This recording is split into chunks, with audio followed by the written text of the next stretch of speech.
astrology and the law of attraction. It's a wonderful story, actually. And it starts at a very deep level, metaphysically. The law of attraction, and I'll begin there, is in its sort of a part of the family of astrology, because it belongs in the arena of what can be called metaphysics. Metaphysics means beyond the physical. What metaphysics really means is we live in a multidimensional universe, and we are multidimensional.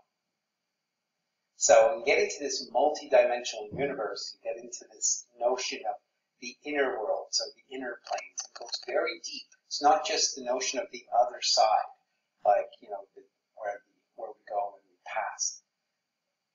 Part of the story there is when we pass, not everybody goes to the same place, not the same level. It's the whole idea of purgatory, or hell, heaven, the seven heavens, and all the levels. It's very profound.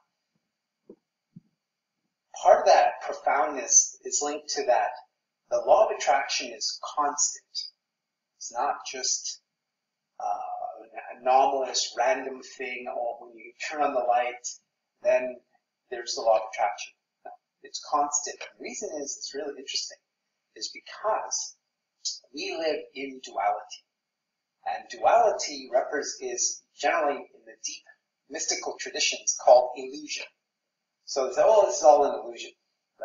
We've heard that many times. You go, well, what do you mean it's an illusion?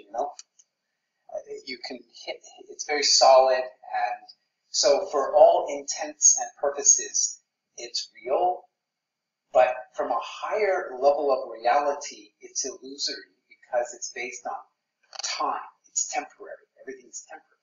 The temporal. So the temporal could also be understood as duality, where at the highest or the deepest, you can say the highest is one way of saying it, or the deepest means it's really deeply in there. The whole notion of science trying to find the God particle, but they're still convinced that it's a particle.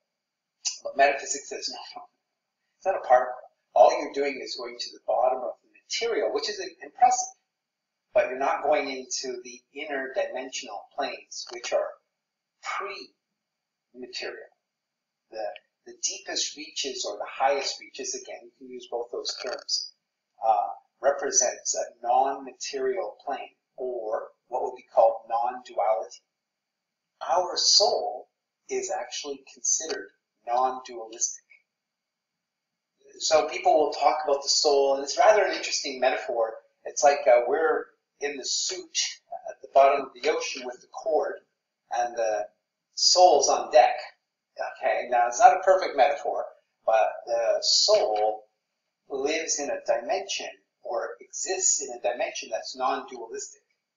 Okay, so that's an interesting consideration of our souls. People talk about the soul in all kinds of ways, and it's valid to speak of us in this two-dimensional expressing our soul, or being aware of our soul, or being in alignment with our soul, which is all good, which is what astrology is partially about. I'll get back to that in a moment.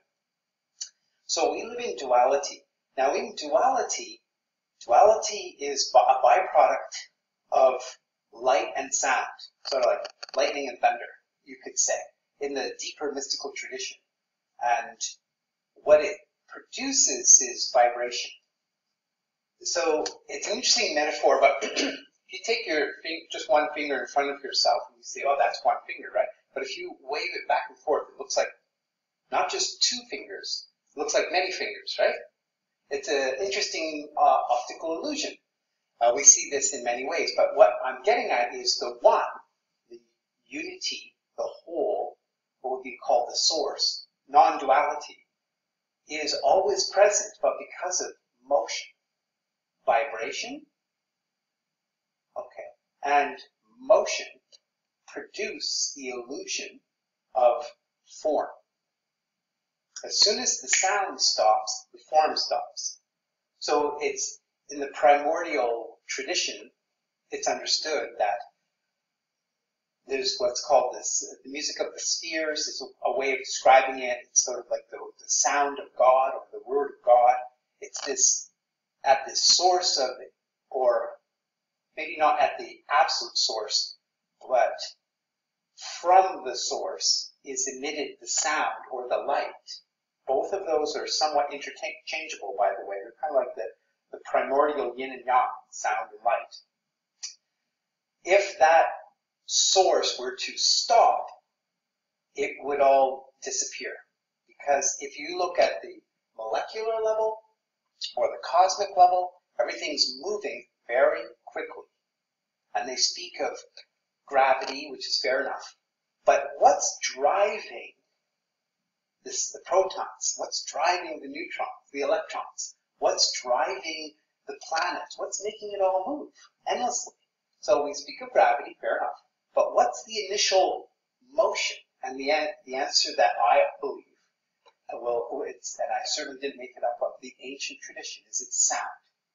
But right, again, sound and light, we'll keep saying those as sort of two versions, two aspects of the same principle it could be described as. But most importantly, when we enter into duality, we enter into separation. We enter into yin and yang, up and down, here and there. Duality represents all polarity. Right? And the polarity invariably is attracted to each other. So we see in the Tao symbol, the yin and the yang invariably wanting to merge. It's actually also the primal sexual impulse, the Shakti, the Kundalini, the desire principle within nature, where the two poles, the two ends, the male and the female, want to merge, because in the deepest reaches there's no male and female. The male and female is the division of the one, and they naturally want to merge. Their merging activates the co-creative principle. Because when the male and the female, whether it's positive, negative, proton, neutron, merge, you have a marriage, you have a creation process. Right? So you get this, that's why at the very base of existence is sexuality. Sexuality comes in different forms, but it's mostly the desire, impulse, instinct, whatever you want, to merge with that male, female, to produce, so that where the God force in manifestation is in creation again. So the God force creates existence, where we're in creation, and then that divinity engages in creation, where we're in a co-creative journey. Okay?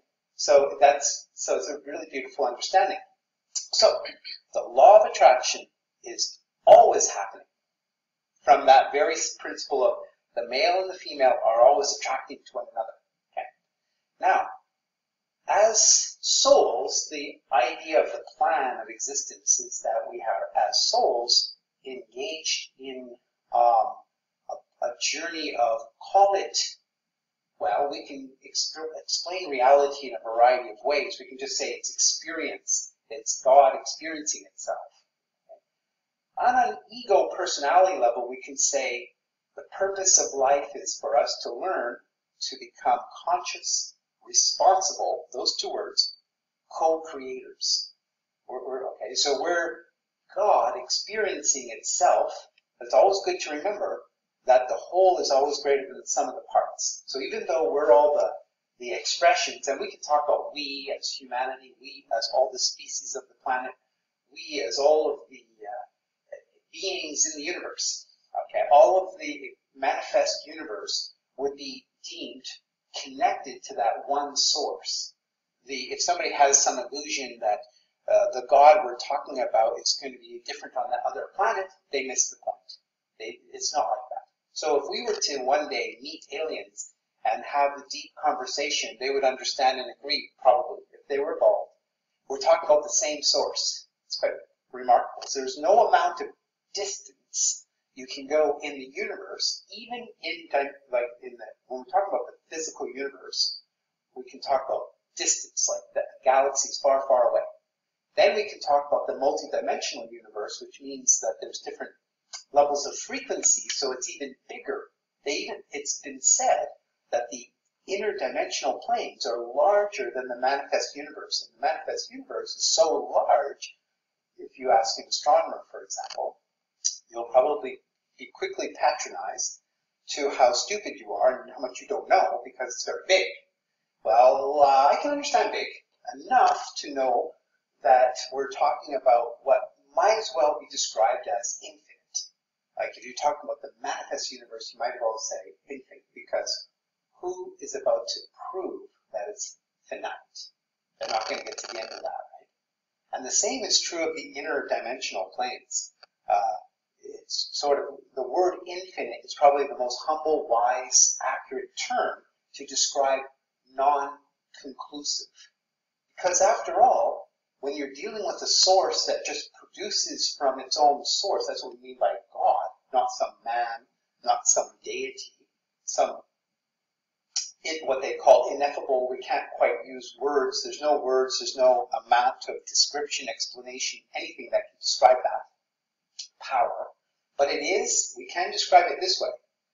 It is conscious, intelligent, purposeful, creative, loving, intentional. And we could even say responsible and cooperative. All those words. And we're supposed to be that.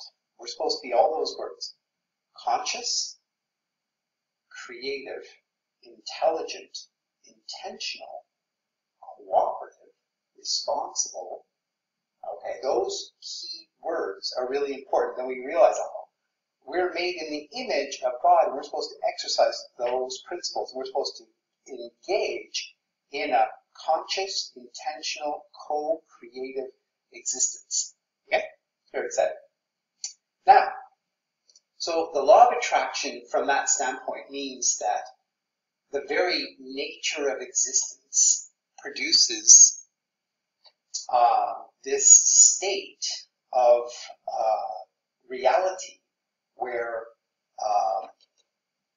at any level and in all places in the universe, but we'll talk about the planet, our planet, that describes, once again, basically speaking, purpose. That there's reason and rhyme, and we're in what can be described as the school of life. I like to use that phrase. Some people just say, oh, it's just to follow your desires. Oh, it's just to have experiences. I think, no. It's to learn to be a responsible co-creator. That's what astrology has taught me. That's okay. Now, bringing in the astrology to this wider cosmology of a metaphysical, spiritual sort, that is ancient, by the way. What I just told you, I didn't make up. It's ancient. The knowing is there. It's called perennial philosophy, the perennial tradition, the ancient knowing, whatever. Most people who are intuitively awake, they get it. As they hear it, they go, that's right. They understand that basic principle. Okay, and it becomes a good reminder, though. It can be quite satisfying to get that reminder. Now, we take the astrology. Okay, so as an astrologer, I study people's astrology chart, their birth chart. Now, the birth chart is based on the moment they take their first breath as a being, as a soul, in the body, in this dimension of manifestation. That breath is the moment we draw the chart for. And the chart shows us a story. It shows us a story of karma and dharma is the Sanskrit terms. Karma means what has gone before and what still has momentum. And dharma means destiny or purpose, what you, by contract, by divine or by soul intention, by where you're at in your evolution, you have kind of decided, is a way of describing it, decided or contracted to fulfill this destiny. Okay? Now, that destiny can be quite complex. And it's not merely some mainstream notion of success. It becomes a very personal journey of existence, of being, of just you living your life in all the ways you do. You know, so of course in the world we tend to produce heroes and villains and glamour and winners and losers. Fair enough. In the game of life, it's like that. But at the deepest level, everybody's a soul. And everybody has a reason and a role. And Now this is where we get into the understanding that the chart shows the destiny. The destiny is very powerful. However, woven within that destiny is free will. You have a free will. And how you use your free will is already indicated by your astrology.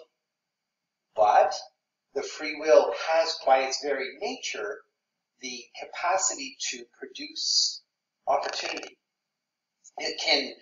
We can exercise our free will to make luck, if you like. We can exercise our free will to create what you could call possibilities. We get to engage in a conscious co-creation. So where the astrology shows a probability of destiny, and which is both based on karmic positives and negatives. So it's not all straightforward. Everybody has their baggage. Okay, we have our gifts and we have our baggage, and hopefully wisdom comes in and teaches us how to use our free will to take out the garbage and to increase the gifts. Right? But that's much easier said than done too, because along the way we keep accumulating more garbage. It's not a negative cynicism, of course. It's just the way it is. So what we need to do, wisdom says, well, just like in your home, as you accumulate garbage, bring the garbage out. And what you want to do is keep bringing in the valuables. But the valuables spiritually are always takeaways. Meaning there's no amount of material value that's more valuable than a gift, a strength of character, a state of vibration, right? There's no Mona Lisa, there's no Da Vinci, there's no Picasso, there's no nothing that has more value to you than your own vibration, your own gems of consciousness. Okay? So but again, it's tricky because we in the world have our story, we have our memories, we have our habits, we have our patterns, we have our ego body. The ego body is very instinctually driven to survive, and it's naturally survival is reactive, fight or flight. Okay, so it has this fight or flight principle in it. So it's always there, always close. It's not wrong that it's close, but it's good because it protects us, because at every moment there's danger. There's the hot stove or something hot or cold or sharp, or we're always, having it hurts quickly. So we're always, and it's not just physical, emotionally too, and mentally. We can hear something on the TV or see something, we're like, or we feel like, whether it's harsh emotions or coming from somebody in the environment or, on television. So mental, emotional, physical. And the question would be, what would be spiritual pain? Well, we won't go into that too much, but let's just keep in mind there's a mental, emotional, physical, spiritual. Spiritual pain, by the way, would be, I'll say it would be fragmentation, where you're not centered, where you're out of alignment. You can't connect with your heart chakra. You have no sense of unity. Unity, if you connect with your heart chakra, you feel communion with life, with self and life. You're at peace. But what happens is we have our chakras and we don't stay stable in them unless you're in a spiritual practice and you're always focusing on your heart chakra. For example, I'll say the heart because we know basically there's 7, but the heart is the master, even more than the crown. 3 above, 3 below, 1 in the center. The center is almost like the origin point. That's why they say the heart chakra is the portal to the soul. Okay, so where the crown chakra is attunement to the cosmos, cosmic consciousness, which is really wonderful. And the third eye, which is a powerful principle of the law of attraction and creation, it's like your laser beam. It's like you're seeing through, and it's also linked to your throat chakra, which is your creative. I'm going to be creative, and I have words, thoughts, ideas, and I'm going to produce them with my throat chakra, and I'm going to use my third eye to focus. But my heart is my truth. So if I have only throat, third eye, crown, but no heart, I might be a black wizard. I can create things. but I have no truth. Okay. Now, if I'm just in my lower chakras, the root, call it set chakra or spleen, solar plexus, now I'm into survival, only survival, and I'm also in a black and white conviction world, dogma. Everything's dogmatic. We have very strong convictions. We're programmed by everything in our environment. We can't see through it. Now, some people, of course, live there. Many people live in their lower chakras, and some people live in their higher chakras. The goal is always to live in the heart chakra, by the way, always. It's called living in, through, and from the heart, okay, which is wisdom. It's not just that you're wise. It's not just that you're nice, just you're good. It means that you're protected. You're protected if you live in your heart chakra, meaning you're in your truth. You're in a state of truth, because truth is ultimately unity. So if you're in your heart chakra, you're in oneness, communion, connection, and so forth, okay? But it's natural for us to bounce in and out of it. We're not always there. Sometimes we're in survival and we get all hysterical, and sometimes we're in upper chakras, we get devious, or we're manipulative. Okay? That's what both would be. But so we want to keep going to the heart chakra, which is a place of sort of humility. It's actually very humble. The truth is very humble, because you go, oh, the truth is that everything's temporary. The truth is we're all souls. The truth is I'm going to die soon, like everybody else. Soon, in light of a cosmological, geological, anything, any kind of time frame, life is short. Okay, life is short. I mean, it's relative, but relatively speaking, it's short, but still precious. Okay, so we get to the chakras. Now, so we get to the heart, so we understand the chakras are a part of our consciousness, they're a part of our intelligence. This notion of neuroscience that's just in the brain is like a laughable. It's like, you've got to be kidding. Oh, and they'll talk about, oh, the brain. It's like, I think you're overemphasizing something. First of all, there's a brain in the heart, and there's actually even a brain in your stomach, right? Everybody knows that now. There's a brain in your heart, there's a brain in your stomach, there's a brain in your head. 3 brains already. But there's also that your auric field, by the way, we have an auric field, physical, etheric, emotional, mental field, is where your subconscious is. Because, so if any neuroscientist, for example, says, oh, your subconscious in the brain, it's like, you don't understand. You might be smart, you may be educated, you may have wisdom and knowledge regarding the brain, and congratulations, and neural pathways and all the good principles. You may be super well intentioned, that's very fine.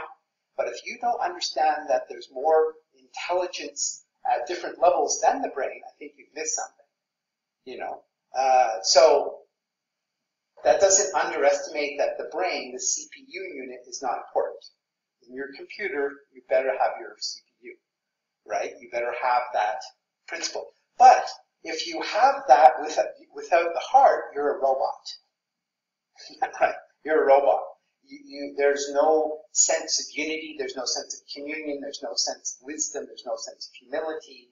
It's all cerebral, and that's when I go back to the darkness of the wizard, the dark wizard principle. Very powerful, no wisdom. Okay, now, so this, getting back to us in the world and our astrology. So our astrology shows a story of our life, and of course, the astrology chart is subject to other realities. So it's an archetypal code, okay, that shows, oh, from the first breath, and it shows archetypal means there's a plan, a blueprint. But invariably, we come into a genetic body, right? And we also come into time and space where we have society, what we call reality, culture, and we know, looking at the world right now, is it today like it was in the 60s? No. In the 70s? No. 80s? No. 90s? No. Was the first decade of the millennium different than the second? Yes. Right? It's a nice, tidy 10 years, every 10 years. Maybe it hasn't always been like that in history. I'm not sure, but it probably was, but it moves slower. We're moving fairly quickly right now. Maybe it was a century at a time. I'm not sure. But the main point is it's always changing, right? And we're dealing with as biogenetic beings with souls, and we have this astrology, which is not something that's just arbitrarily like, astrology was invented. No. I always say to people, astrology wasn't invented. It was discovered. It's just like it was there. We just observe, measure, realize. It's just like saying we didn't invent biology, like our biochemical. We discovered it using the tools of biochemistry. The same as astrology, it's the tools of observation of a relationship that we have with existence. And I won't go deeply into it, but I'll just quickly say that astrology is based on a relationship between the sun, moon, earth, and the planets in the solar system. It's like a cosmic cell. I'll say it as quickly as that. But that manifestation of existence has deeper source, as I explained earlier. Okay? All right. So here we are as beings, souls, incarnate on the planet, and we have in our astrology, each and every person has a different contract.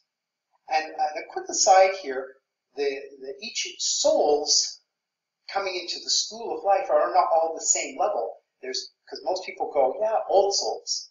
They'll get that. So ergo, if they're old souls, there must be younger souls. And there might even be infant souls. Infant, baby, young, mature, old souls, and there is. There's a whole spectrum of souls. So you go, oh, that's interesting. So what this creates is a different set of priorities. Just wanted to say that briefly, but getting back to it, whoever you are, whatever soul level you're at, whatever your contract is, whatever your karma is, whatever your destiny is, you as a conscious, co-creative being, which means that you're in duality, in materiality, but you have the spark of divinity. You have a divine co-creative capacity that's in existence. And it can be basically described, as not strictly, but it's very closely connected to your free will. And is that where the law of attraction comes in? Yes, the law of attraction comes in where we have, okay, thank you. The chart itself now, okay, shows a story that is already, because the law of attraction is constant. So your astrology chart is showing a story that says this story is already engaged with the law of attraction now. It's not, I'm going to start exercising my law of attraction mind, my free will, co-creative capacity now, and then it will begin. No. It's happening now. So you'll be attracting things to you that are kind of already in your astrology chart? Yes. Your astrology chart is a map that's measuring levels of themes of karma and destiny that are engaged in the design of existence, so that it's automatically already happening right now, whether you know anything about the notion of the law of attraction, whether you exercise your free will, whatever you do or don't do, the law of attraction is operative right now. You are being attracted to and attracting to you reflections of your projections. It's a nice metaphorical way of saying it. You and I, as conscious co-creative beings, are projectors. This is the principle of Gemini, by the way. Gemini, like the zodiac itself, is a philosophy of life. And you can go into how each of the signs represent an aspect of the machine, shall we say, of consciousness. And simply, by the way, people have all these funny notions about astrology. It's like, look, it's a circle, and if you divide it into 4, and then each quarter into 3, beginning, middle, and end, each quarter, you now have the 12 signs of the zodiac. It's not from the stars. That's all an illusion. The stars are, we connected the dots into 12 groups. That's all it is. Make no mistake of that.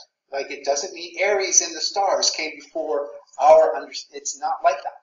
And the principle of Aries, which is based on, by the way, the rising point of the sun, is very much a way of describing that the power of the sun in the morning, when over the horizon, at dawn represents the beginning of the day. So Aries is the first sign. And Taurus is the second sign. And it goes into the story of the circle divided. Make no mistake with that. But anyway, that's known as archetypal. Archetypes shows a map, a plan, a blueprint, a design, all of that, okay? Now, the design isn't just physical, like a chair or thing. It actually incorporates mental, emotional, physical, spiritual. The design incorporates a fullness of being. Okay, now, so the law of attraction is always operative. The astrology chart shows that people don't know this because we're in our subjectivity. We don't have a tool to create an objective viewpoint.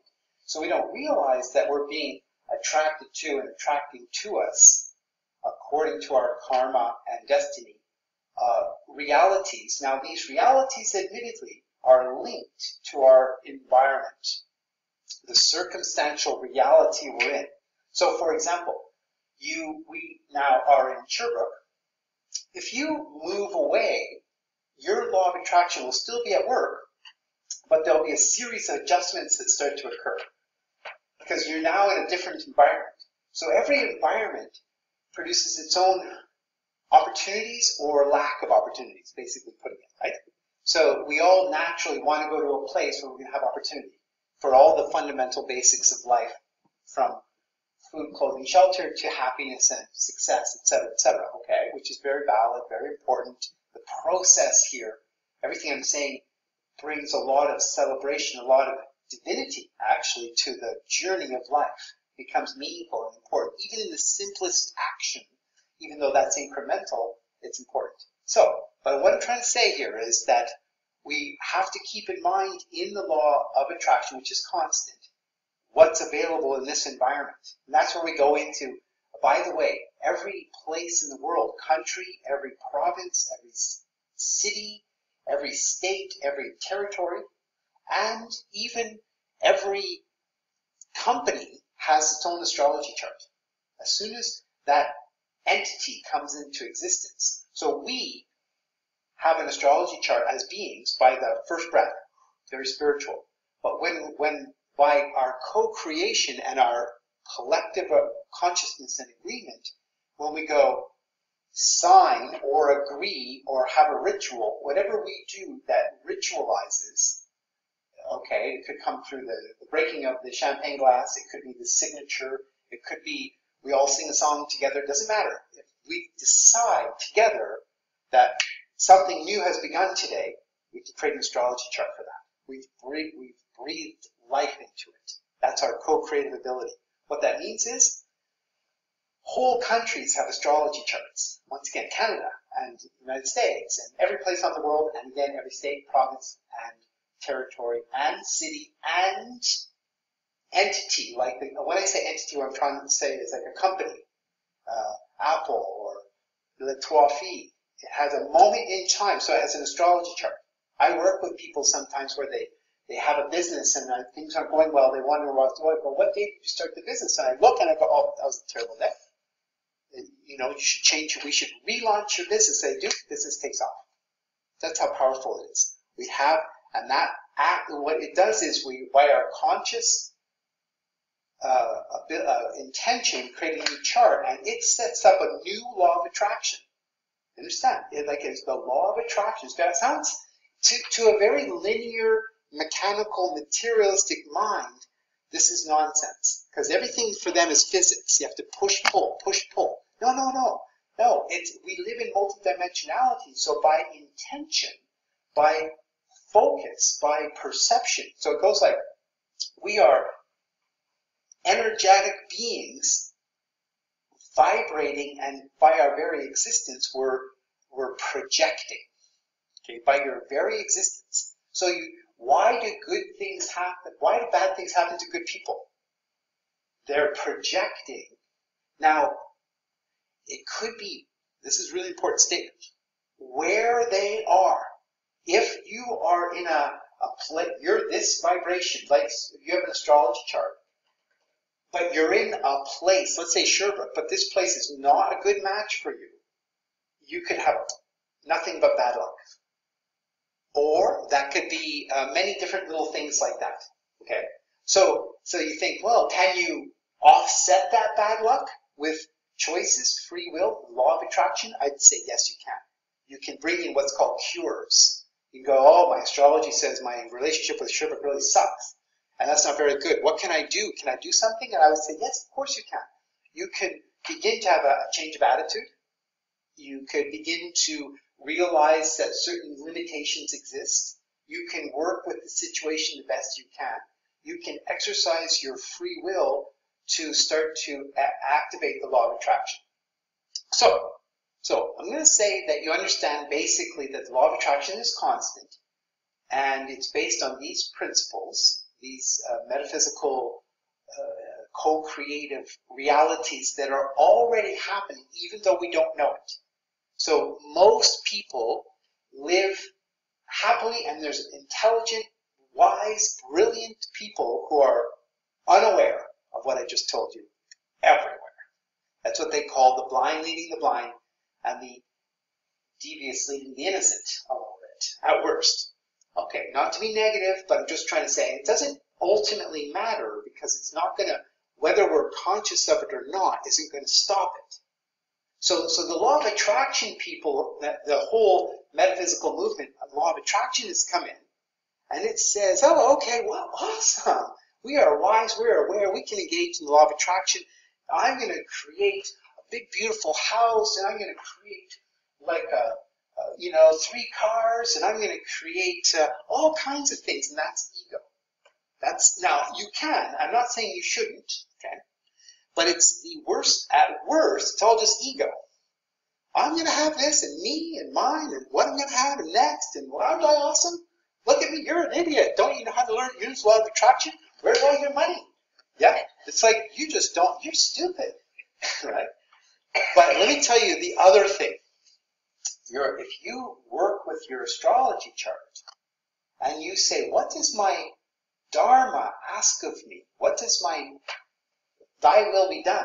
What does now it sounds a little bit like I'm giving more power to the astrology than you might think, but it's not arbitrary. That's when you understand the principle of archetypes, you go, okay, how your astrology chart is interpreted is relative, and how you manifest it uniquely, you with your own biogenetics, and you with your own past lives, by the way, your own soul is ultimately something no one else can finally define. You are, in the end of the day, the beginning and the end of the day, the captain of your ship. You are responsible, okay? And so you can get help, astrologers, or all kinds of people can help, but at the end of the day, you are responsible for whether you stub in your toe or creating an empire of glory or whatever, okay, from the whole range. Okay. The thing now is that the astrology starts to produce a wisdom about how to use the law of attraction. Okay, now, when I say that, I want to be humble about the fact that even though one, like myself, might know a lot about astrology, I might not be using my free will, and I might not be exercising law of attraction as much as the next person who knows nothing about his astrology. It's true. It's kind of ironic. You think, well, if you knew that, you would know that, or it doesn't work that quite simply. So one person could be the master of the law of attraction, and they're manifesting like crazy, but they know nothing about their astrology, nothing about their destiny, nothing about, oh, you don't need to know all that. Which is fine, but the only problem is that it creates the appearance of success. It's not really success. It's just, you're overloaded, you have a big mansion, you have a massive ego, you're stressed out. Look around, just look around. Look at a lot of people who have so-called it all. Take say somebody like Donald Trump, just to say. Why the heck would the billionaire who can go off anywhere he wants in whatever kind of vehicle, whether it's a helicopter, a jet, a ship, a submarine, whatever he wants, right? He can go anywhere he wants, but he decides to become the president and take on all of the stress and all of the burden. Why would he do that? It doesn't make sense. It doesn't make sense from the standpoint of success is the little castle on the mount with a helicopter pad, and you're rich, And, you know, then, because at some point you realize it's temporary and there's no takeaway. And secondly, the universe, by the way, is kind of going, I don't know anything except for that. You just made a big carbon footprint. Like you're damaging nature. Or it says, are you making a meaningful contribution with like what all your power? Like, are you doing something, or are you just kind of celebrating yourself on the mountain over there? You know, because if you are, that's fine. But all of the karma is like a conscious. We live in consciousness. We don't just have consciousness. This, when I was explaining earlier at the beginning here, the understanding that how existence basically is. Basically, it can be described as we live in consciousness. The whole universe is not just the manifestation of consciousness. It's pervaded with consciousness. It's important to understand that. So what that means is, it's like the universe is like a radar field. There's no action you and I can take that's not going to be registered in the energy field. That's what they call the records, the Akasha. You've heard that before? The memory, your subconscious mind. Basically, you can describe it as your own subconscious field. Your own energy field, of course, it's kind of like a memory stick that's always on. It's like this recorder. It's always on, and it's measuring and recording everything for you. And it is in the now of things.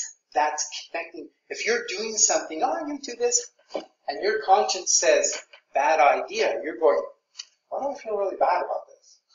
Why do I feel really bad that I'm acting this way? It's my free will, right? Yeah. But why do I feel guilty? Now, it could be that you have a psychological issue that you're not deserving, or you could have low self-esteem, and that could be an issue that you want to overcome. It's true. But so this is where when I say what I just said, it's hard to know, right? It's a little tricky. And each person, why is it that one person achieves something as great, but the next person it's not great that they achieve that? Why would that be? Doesn't make sense.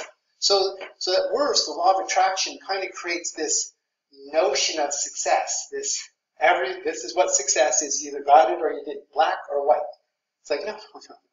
And then you have this rebellious faction within society. People go, that's just not true, because my success is having nothing but a backpack and I'm going to go see the world. Goodbye. And they do, and it's wonderful, right? They're like a poet, writing poetry, and who knows what, they're loving life. Okay, the next person, they're the president of a country or a company, and they're good at it. And we really like that. Awesome, right? Or they're doing something, all kinds of other things, activities. One of the things that's really exciting about looking at an astrology chart for me is I can see quickly by probability. I want to make sure that I understand that phrase. What this person's here to do. Oh my God. And I realize that whether they achieve so-called success is not purely based on what I see in that astrology chart. They have to engage their conscious, co-creative free will abilities. And in doing that, conscious of the law of attraction or not, they're engaged in the law of attraction. Because law of attraction will be described as constant. We are projectors by our very existence, but we can bring in conscious, intentional focus. I want that. I want that. I want this. I want that. I want the other. Or I want to follow this path. Okay. So what happens here, this is the important principle to understand, is that by our consciousness and we are co-creating, and the principle is called energy flows where attention goes. You've probably heard that if you studied the law of attraction. Energy flows where attention goes. So it's just really great. So we can bring our focus to the fore, and our energy starts to go in. And focus is the key word, by the way. If a person has a high capacity to focus and to stay, the likelihood of manifesting is larger. Okay, they have a larger capacity. If they lose their focus, they're unable to sustain a focus, then their capacity to manifest as successfully as the next person's not working well. Basic as that. where it gets a little tricky here is that a person becomes too focused, becomes narrow-minded. A person who's not focused enough may be open-minded, but they're not manifesting enough. So you see, it's a scale of variability of how much or how little and whose business is it anyways. And the answer is, ultimately, it's your business, right? My happiness is my business.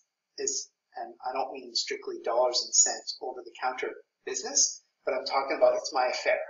My happiness, my health, my fulfillment of destiny is my affair, and I'm responsible for it, and my pleasure or pain is telling me quickly whether it's working or not. The sad reality is that pleasure and pain, it seems, is fickle. I'll tell you why. How many powerful people do we know in the world that we see them, whether we're watching the Golden Globes or whether we're watching them, or we see them one way or another, and life is great, and then they take a turn. Ooh, what happened to all the happiness? What happened to all the success? What happened to all the glory? What happened to you? Well, you were beautiful, but you got old. Not as beautiful. Or you were powerful, but you got voted out. Or you had a lot of money, or you lost it, or whatever, right? Now, I'm not trying to create a situation of being happy at other people's misfortune, of course. It's not that. It's just that change. And astrology measures change. It says, oh, change, right?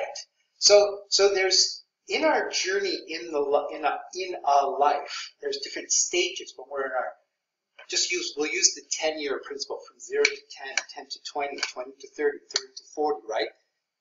You'll notice your priorities are changing all the time.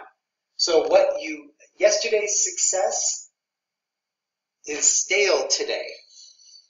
That was kind of fun. Wasn't that awesome? Right?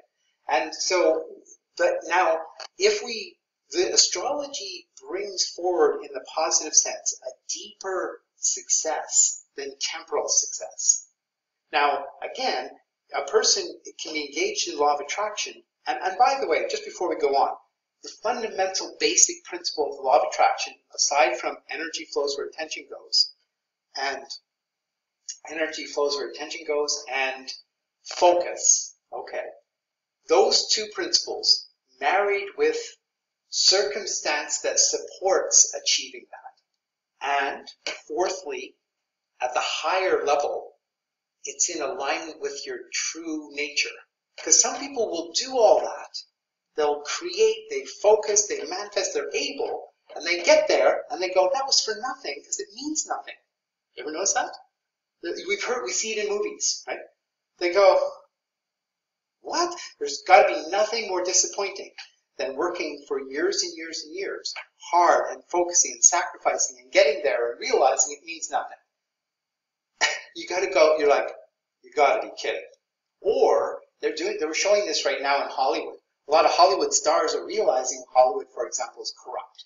Okay, there's lots of corruption. So they're getting there and they're going, you mean that I'm famous, I'm wealthy, I'm loved, I have thousands of fans, millions maybe? I get here and I was participant in something evil? Like, they're thinking that? They're thinking, you gotta be kidding, right? All I could think about was my name in lights. I'm a star, I'm rich, everybody loves me. And I get there, and there was some really nasty things going on in this industry. And I knew it. That's going to really suck spiritually. That's going to hurt. You're going to go, you're going to feel sick. You might even commit suicide. And I'm not saying anybody should. What I'm trying to say is it's going to really hurt spiritually, emotionally. See that? So the astrology is beautiful in that it creates a map, and it just talks about success in a more varied way. It starts to open up, it takes the American out of it. I'm sorry to say that. But the reason I say American is because, and it's not untrue in other cultures, but America kind of represents the notion of, as kind of a narrow notion of success, a sort of a dream of, oh my God, your coffers are full to the end of the world and you're rich. And, and meanwhile, they're all having guns. They have to protect this turf. Imagine you killed somebody. Oh, you're able to shoot somebody with all those guns. Congratulations, but you shoot somebody, you're going to suffer. You are going to. So your whole mindset is survival. And I'm going to feel good about shooting somebody. Are you? You know, not really if when you die, and you go through a soul review, and you just get this opportunity, hey, let's take you to the funeral that you missed. Remember the one that shot there? Oh, there was a funeral. I know, you missed it. Oh, guess what? Why don't you hover around the family of the person you just shot? And that's what happens in the soul review. It goes, hey, let's go have a visit over here. Come on. So you're there, you're going, you're an asshole, right? Yeah. That's okay. We've got it all written down in your karma, and you'll get a chance to redeem that in your future life. So it's saying, look, everybody in the journey of life expresses the good, the bad, and the ugly. Everybody. It's a bit sobering to say this. Nobody's just all glory and all evil. And we're all interacting, and the drama of life is such that it's up and down. You know, the heroes and the villains. Ever watch, we're watching the Game of Thrones. They do a good job of showing nobody's without darkness. And there's bits and pieces, but some are darker, some are lighter, but there's still bits and pieces in all of them. Okay, we see that. Getting back to a basic principle, though, in the law of attraction, a very law of attraction 101 class is that there's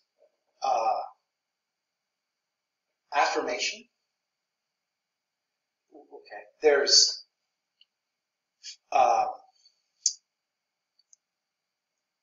intention, like you have an intention of your focus, what it is you want to clarify what it is you want. You want to affirm that you want that, you're going to get it. You start to repeat to yourself whatever it is, the words, the thoughts, the focus. And thirdly, you can work with the images. You can create a dream board. Okay, that's Law of Attraction 101. Okay, that everything I just said is that you bring to your consciousness a focus that it can identify with words, ideas, and images, and that's really a powerful way to do it, so that's a good thing to do. I've seen people do it,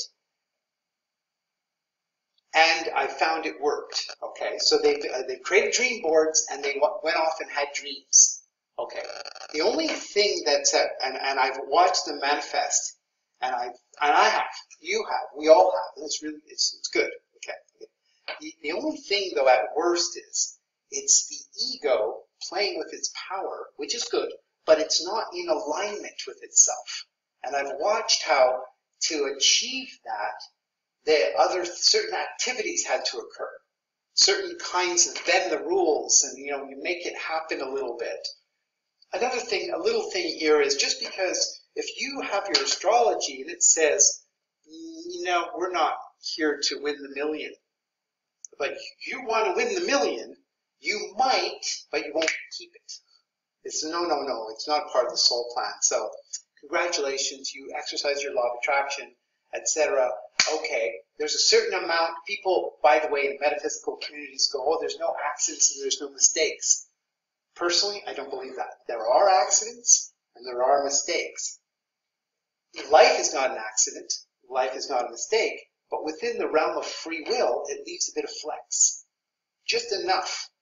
It shows a probability and a possibility. Possibility is a funny word. Possibility seems like it's that opening of, oh my God, and it is. But it's also the very thing, free will possibility is the very thing that can cause you to fall. And life gives you room for that. It's, hey, awesome, you have that possibility and your free will, good. But you're going to engage and it just might not work. And it goes, oops, that's okay, there's lots of time, we can fix over, you can use your free will again, but I'm going to offer, in my belief, there are accidents and mistakes. Free will needs to have room for that to occur. So if you ever hear there's no accidents and mistakes, it's a bit of dogma, in my opinion. Okay, so bringing this full circle, The law of attraction married with astrology represents an ancient metaphysical spiritual principle. It wasn't just invented. Nobody just made it up. It's not coming from just the secret. It's something that's not just the domain of certain groups of people. It's just as natural as the air. Okay, it's a law. We, with our free will, get to engage, energy flows where attention goes, clarity of focus, words and affirmations to support those ideas. That's quite powerful, by the way. Make no mistake how powerful that and valuable that is. That's what they mean by be impeccable with your word. Try and be careful and mindful of the words you speak, and try and clean up your vocabulary and raise the vibration to your own power. A lot of power in our language. That's what we talk about. And imagery. Okay, all good. Astrology chart looks at a deeper complexity of dynamics that not only are in when you took your first breath, and it shows a core principle of credits and debits. Make no mistake, it's measurable quickly. Oh my God. So not everybody wants to hear about their debits too much. They'll say somebody comes to me and say, oh, tell me about the bad news. I'm like, you're not ready for this. It takes a while to warm up. Sometimes you think. Because our conscious free will thinks that I reject that. And the value of that thinking is that we are co-creative, but we can go to an extreme and we just go into denial. I deny that.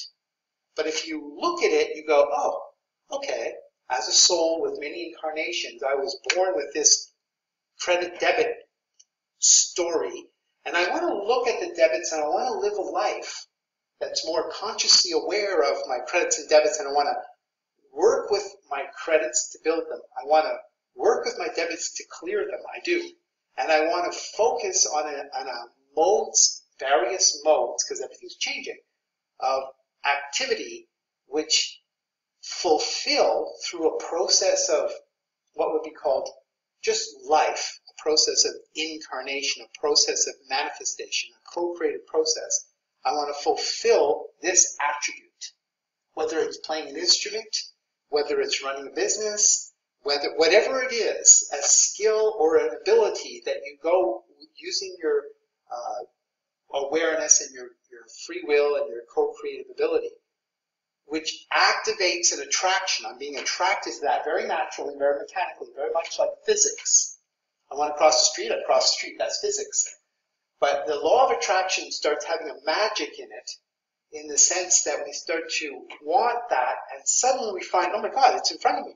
We call that coincidence if we're linear physics, but it becomes synchronicity, meaningful coincidence, if we're in a bit more of a different mindset. There's a whole other story behind synchronicity, but I just want to bring this word in really quickly as a key word to remember.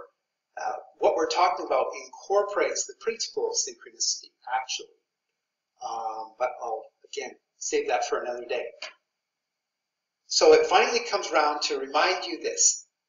We live in consciousness. Consciousness and existence invariably has polarities and dualities which naturally want to come and merge. They want to manifest. But according to our particular plan, contract, karma, dharma, how we're manifesting is relative to what we need and want, and those two are always on the scales.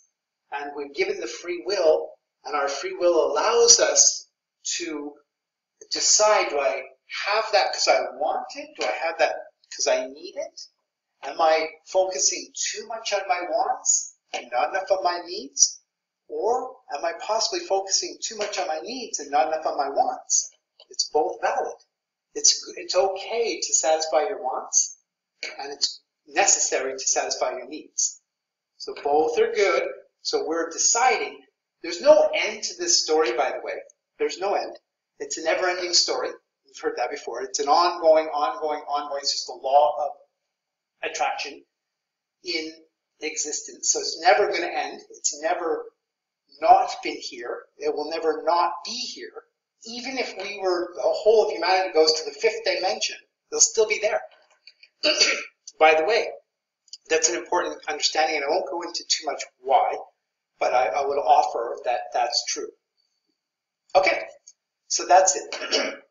That's the basic story, that we have that full spectrum of capacity by our very nature to engage in co-creation. The astrology, though, I'll leave you on this final point because I'm an astrologer and I want to bring attention to that, is a deep understanding of your astrology chart brings to your consciousness your capacity to engage in the law, in the principles of the law of attraction with more awareness, more wisdom, more attunement to your contract. And if you do that, what can happen is you can find yourself awakening to what can otherwise be described as the social illusion. The social illusion, we live in a time and a place where sort of various voices or forces or celebrities or powers are deciding what's important for you. You're going, this is important. But when you look at the astrology, you can honor those things, but you can go, you know what? That's not important to me. These things are important to me. Already, because who we are and how we are, we usually generally do this. But the astrology brings in a whole new level of clarity. And every now and then, while we don't, it's wise in life to go on the journey and only consult the map along the way. Where am I again? We check, we go, oh yeah, okay, great, awesome. We go on, and we use our intuitions, we use our instincts, we use our reasoning, we use our sense perceptions to navigate the road. It's all good. But along the way, we check the map. And the map is not, it has a theme of destiny, where we're going, but the map of our life is more than an A to B. It's more rich, more profound, more complex, more important, and where we understand, wow, self-actualization is another key word. It's a word that goes with synchronicity. It's another category. But we go into what would be called authentic self-actualization process, where we understand, I'm using my conscious co-creative ability, engaging in the law of attraction, which I'm supposed to do, and I'm manifesting along the lines of what's authentically successful for me, and within the context of my society and my times and everything. So all those factors are taken in, and it produces more than just a delight of the mind. It produces a deeper wisdom. That's the best, nicest word to say, the final word. I'll say it produces a quality of wisdom which makes us more authentically aligned with why we came here in the deeper scheme of things in the first place. So, there we go. Thank you very much, and hope you enjoyed that. Okay. Okay.